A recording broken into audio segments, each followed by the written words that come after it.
और मुस्लिम समाज को सरकार की नीयत पे विश्वास नहीं है। मुस्लिम समाज को लगता है कि ये हमारे निजी मामलों में हस्तक्षेप करना चाहते हैं, हमारी प्रॉपर्टी हड़पना चाहते हैं, वक्फ में अपनी घुसपैठ करना चाहते हैं।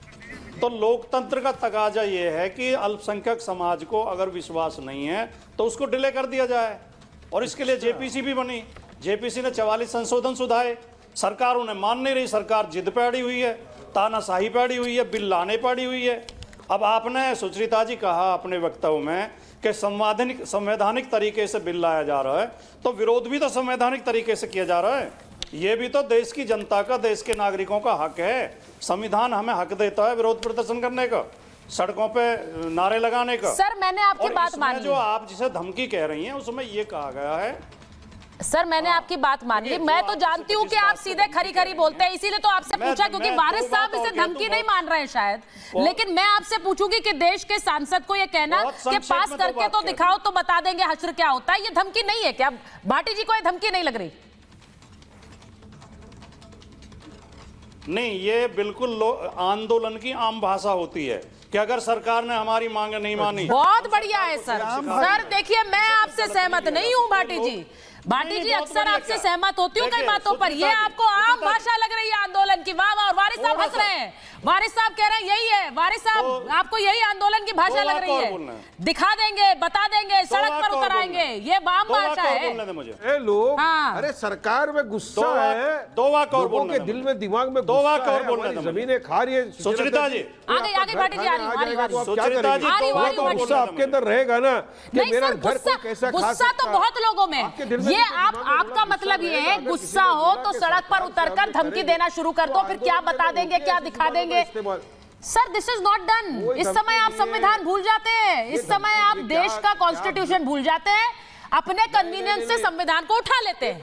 कामयाब प्रोटेस्ट को किस तरह से बेकामयाबी का रंग देना ये आप कर रहे हो। कामयाब प्रोटेस्ट है पूरी तरह से, तो आपको मिल गया बस एक पॉइंट, धमकी दिया। अरे नहीं, धमकी वार्निंग ये तो सब बीजेपी का काम है ना। ये करेंगे तो देश में तो पाकिस्तान भेज देंगे, मस्जिद में घुस के मारेंगे, एक धक्का और दो देश के गद्दारों को, ये सब धमकी बोला जाता है सुचरिता जी। ठीक है, ये धमकी है। अपना हक मांगना, संवैधानिक तौर से प्रोटेस्ट करने को धमकी नहीं। नो सर, वारिस साहब ये संवैधानिक तरीके से प्रोटेस्ट जरूर हो सकता है, लेकिन धमकी होती है। मैं इस पर, मुझे नहीं लगता कि इस पे कोई भी, और मैं तो हैरान हूं आज भाटी जी भी आपके समर्थन में है कि धमकी नहीं है, आम भाषा है, ये आंदोलन की आम भाषा है। सर ऐसी आम भाषा हर कोई इस्तेमाल करेगा तो सब लोग सड़क पर उतरकर ऐसी तैसी करने की बात करने लगेंगे, फिर तो ये आम भाषा है सर। फिर तो धमकी से हमें किसी को डरना नहीं चाहिए भाटी जी। मैं इस पर मुझे नहीं लगता कोई दो राय है। कंप्लीट करिए भाटी जी, फिर मैं फैज साहब के पास जाऊंगी। कृपया केवल 30 सेकंड। हाँ बोलिए फैज साहब, न टोकें। देखिए, हम पत्रकारिता का जब इतिहास पढ़ते हैं तो पत्रकार हमेशा जन आंदोलन के समर्थन में रहा है, और जो बड़े बड़े पत्रकार जो पत्रकारिता में आदर्श माने जाते हैं वे सब आंदोलनकारी थे, उन्होंने खुद आंदोलन किए। लेकिन आज ये भारत देश में स्थिति ये हो गई है कि पत्रकारिता, मीडिया हमेशा आंदोलन के खिलाफ खड़ा होता है। ये आम मुसलमान नहीं है। ये जब भी मीडिया ये कह रहा था, जब किसान आंदोलन कर रहे थे, ये आम किसान नहीं है, ये बिके हुए हैं, भाड़े के हैं, विदेशी हैं, पाकिस्तानी हैं, खालिस्तानी हैं। ये पता नहीं क्या आज की पत्रकारिता को हो गया है। नहीं भाटी जी बड़ा स्टैंडर्ड सा टेक है। डिबेट कोई भी हो, टॉपिक कोई भी हो, पत्रकारिता पर आपका एक बार जरूर आएगा, ये अब सबको सब जान चुके हैं। तो सर ये थोड़ा प्रेडिक्टेबल फॉर्मेट हो गया आपका, इसको थोड़ा सा बदलिए। आप हर मुद्दे पर आप पत्रकार पर जरूर हमला करने लग जाते हैं, ये सही नहीं है। मैं इसलिए पूछ रहा, एक मिनट रुकिए, मैं डिबेट को डिरेल नहीं कर रही। जरूरी है बोलना, क्योंकि आज का पत्रकार ठीक है, आपको लग रहा है हम गलत बोल रहे हैं। मैं एक बार, फैज साहब आप आए उससे पहले हमने एक पूरा एक रिपोर्ट चलाई जिसमें सारे जो लोग वहां जुटे हुए थे उनसे हमने पूछा है। सुनिए ना भाटी साहब, हमने उनसे पूछा कि भाई क्यों जुटे हैं आप वक्फ के लिए, तो किसी को वक्फ बिल नहीं पता है, किसी को ये नहीं पता प्रदर्शन क्यों हो रहा है, किसी को ये भी नहीं पता है कि सरकार से आपत्तियां क्या है, लेकिन वो वक्फ के खिलाफ प्रदर्शन करने आए हैं। मैं सिर्फ पूछ रही हूँ सर, ये आग लगाने वाली तरकीब है। ऐसे आप आ जाए जंतर मंतर पर और लोगों को भड़का रहे हैं। बिस्मिल्लाहिर्रहमानिर्रहीम रब्बिश रहली सदरी व यस्सिर ली अमरी वहलुल उक़दतन मिन लिसानी यफ़क़हू क़ौली। सुचरिता जी जो बात आप कह रहे हैं बिल्कुल ठीक कह रहे हैं, क्योंकि वहां पर मैंने कुछ लोगों को देखा, टेलीविजन चैनल लगातार देख रहा था जैसे आप बता रही हैं। कुछ लोगों ने ये कहा कि हमें बोलने से मना किया गया है, यानी कि जो लोग मंच पर चढ़कर अभिव्यक्ति की आजादी की बात कर रहे हैं और मुसलमानों को भड़का रहे हैं, मस्जिदें छीन ली जाएंगी, दरगाह छीन ली जाएंगी, खानकाह छीन लिए जाएंगे, कब्रिस्तान छीन लिए जाएंगे, भड़का रहे हैं, जबकि ऐसा कुछ नहीं होगा। नीचे जो ऑडियंस है उनको बोल के रखा गया है, तुम मीडिया के सामने कुछ भी नहीं बोलोगे, ऐसा वहां खड़े हुए लोग कह रहे हैं और उनको इस बारे में जानकारी भी नहीं है। भैया पोस्टर क्या है, वक्फ का क्या मतलब होता है नहीं पता, क्या सुधार आ रहा है नहीं पता। यही स्थिति जो शाहीन बाग में थी वही स्थिति अभी भी है। ये एक बात अभी शहजाद भाई जो कह रहे थे, वक्फ शब्द का उल्लेख है क्या कुरान शरीफ में? बिल्कुल नहीं है। अल्लाह की राह में खर्च करने की बात की गई है सूरह आले इमरान में और सूरह बकरा में, लेकिन वक्फ स्पेसिफाई ये शब्द कहीं नहीं आया है। ये बिल्कुल कुरान के हिसाब से भी बात है, संविधान के हिसाब से भी बात है कि इसका रेगुलेशन होना चाहिए।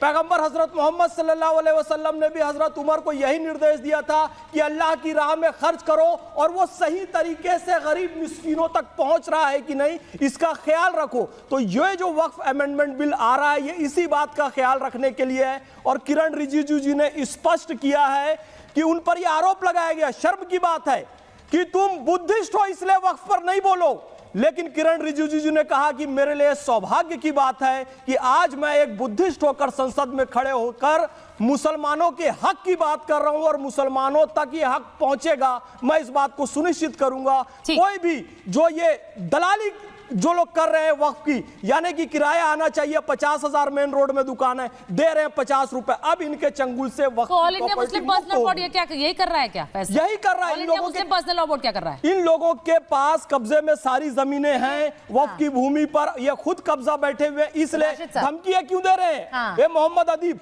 धमकी दे रहे हैं सीधा, क्या हश्र होगा देख लेंगे। बिल्कुल सही पॉइंट आउट किया, ये धमकी है, मैं तो खुलकर कहती हूँ।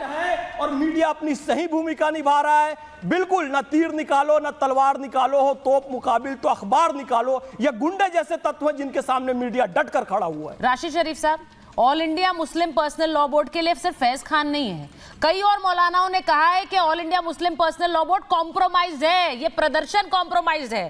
तो उन्हें जवाब दीजिए, आप मुसलमान को जवाब दीजिए, बाकियों को तो बाद में जवाब देंगे आप।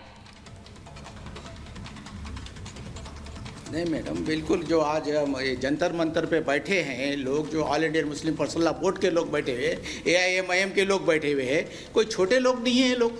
हाँ, जो देश के हैं सो बहुत ही इज्जतदार जमात उलमा, जो जमात उलमा है, और समाजवादी पार्टी के लोगों को भी देख रहा हूँ मैं वहाँ पे जो बैठे हैं। मैडम ये मुस्लिम, ये प्रॉपर्टी अल्लाह की है, ये हमारी प्रॉपर्टी नहीं है, ये अल्लाह की प्रॉपर्टी है, और ये इनके बंदों के लिए आगे अगर कुछ गलत है तो बिल्कुल मुस्लिम पर्सनल लॉ बोर्ड को बुलाइए, all India Muslim personal law को बुलाइए, सेंट्रल गवर्नमेंट बुला के बात करिए उनसे, भाई ये खामियां हैं, ये खामियां हैं, इसको दूर करिए। ये बोर्ड बिल लाने की ये 370 क्या पब्लिक को मालूम है? ट्रिपल तलाक क्या पब्लिक को मालूम है?